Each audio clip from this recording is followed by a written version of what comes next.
হয়। এটি মূলত নির্ভর করছে ওই দেশের আর্থসামাজিক অবস্থান, ভৌগোলিক অবস্থান, ওই দেশের রাষ্ট্রীয় আইন এবং ওই দেশের জনসংখ্যার জিনগত বৈশিষ্ট্যের উপর। আমরা যদি আর্থসামাজিক অবস্থানের দিকে খেয়াল করি, তাহলে একটি দেশকে যদি আমরা এভাবে বিবেচনা করি যে উন্নত, অনুন্নত এবং উন্নয়নশীল দেশ, তাহলে খেয়াল করে দেখব যে উন্নত দেশের নারী পুরুষের সবসময় শারীরিক অবকাঠামো উন্নয়নশীল এবং অনুন্নত দেশের তুলনায় দ্রুত হয়ে থাকে। অর্থাৎ তাদের শারীরিক এবং মানসিক যে পরিপক্কতা সেটা খুব দ্রুত তারা লাভ করে এবং যার ফলে তারা সেক্স বা শারীরিক সম্পর্কের জন্য উপযুক্ত হয়ে যায়। এজন্য দেখা যায় যে বিশেষ করে উন্নত দেশে সঠিক বয়স সেক্স বা শারীরিক সম্পর্কের ক্ষেত্রে দ্রুত বিবেচনা করা হয়। তবে আবার যদি চিন্তা করি যে সামাজিক অবস্থানের দিক থেকে, সেই ক্ষেত্রে দেখা যাচ্ছে যে অনেক উন্নত দেশেই কিন্তু সেক্স বা শারীরিক সম্পর্কের ক্ষেত্রে সঠিক বয়সটিকে যত বয়স বেশি হচ্ছে বা দিন যত বেশি হচ্ছে বা ওই দেশটি যত বেশি উন্নত হচ্ছে, তত কিন্তু তাদের এই যে সঠিক বয়সটা এটা কিন্তু বৃদ্ধি পাচ্ছে। অর্থাৎ আমরা বুঝাচ্ছি যে সঠিক বয়স শারীরিক সম্পর্কের ক্ষেত্রে সঠিক বয়স বলতে এখানে বোঝানো হচ্ছে যে সর্বনিম্ন অর্থাৎ ন্যূনতম কোন বয়স থেকে একজন নারী পুরুষ শারীরিক সম্পর্কে যেতে পারবে বা মেলামেশা করতে পারবে, সেই বয়সটিকেই মূলত বোঝানো হচ্ছে।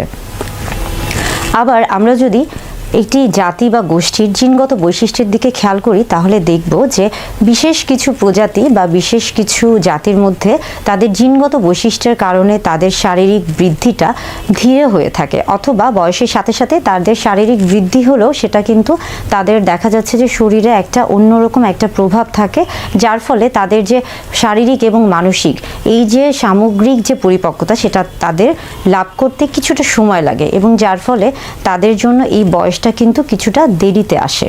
অর্থাৎ জিনগত বৈশিষ্ট্য কিন্তু অনেক গুরুত্বপূর্ণ একটি বিষয়। এছাড়াও দেখা যাচ্ছে যে প্রত্যেকটা দেশের কিন্তু নিজস্ব একটি রাষ্ট্রীয় আইন রয়েছে এবং প্রত্যেক নাগরিকের উচিত সেই রাষ্ট্রীয় আইন মেনে কাজ করা। বিভিন্ন দেশে এই রাষ্ট্রীয় আইন কিন্তু বিভিন্ন রকম। বিশেষ করে আমরা বলে থাকি যে আমাদের দেশের কথায় যদি আসি, তাহলে আমরা জানি যে 18 বছর বয়সের আগে বিয়ে এবং শারীরিক সম্পর্ক দুটোই কিন্তু অন্যায় বা অপরাধ হিসেবে বিবেচনা করা হয়। অর্থাৎ 18 বছর বয়সের পূর্বে বিয়ে বা শারীরিক সম্পর্কে জড়ানো অপরাধ। আবার বেশ কিছু দেশ রয়েছে, যেমন উত্তর আমেরিকা, মধ্যপ্রাচ্য বা দক্ষিণ এশিয়ার দেশগুলোর মধ্যে অনেক দেশেই কিন্তু বিয়ের আগে শারীরিক সম্পর্ককে অবৈধ হিসেবে বিবেচনা করা হয়। অর্থাৎ সেই দেশগুলোতে কিন্তু বিয়ের জন্য উপযুক্ত যে বয়স রয়েছে সেটি কিন্তু তাদের সেক্স বা শারীরিক সম্পর্কের একটা সঠিক বয়স। আবার বেশ কিছু দেশ রয়েছে যেই দেশগুলোতে খুবই কম সময়কে অর্থাৎ খুবই অল্প বয়সকে কিন্তু শারীরিক সম্পর্কের সঠিক বয়স হিসেবে বিবেচনা করা হয়। অর্থাৎ দেখা যাচ্ছে যে ন্যূনতম যে বয়সটাকে আমরা বলছি সেটা খুবই কম বয়সে হয়ে থাকে। যেমন একটি দেশ রয়েছে, সেই দেশে মাত্র 12 বছর বয়সেই কিন্তু সেক্স বা শারীরিক সম্পর্কের জন্য প্রযোজ্য বা সঠিক বয়স হিসেবে বিবেচনা করা হয়। আমরা আসলে দেখি যে এক এক দেশে এক এক বয়সকে সেক্স বা শারীরিক সম্পর্কের জন্য সঠিক বয়স হিসেবে বিবেচনা করা হচ্ছে।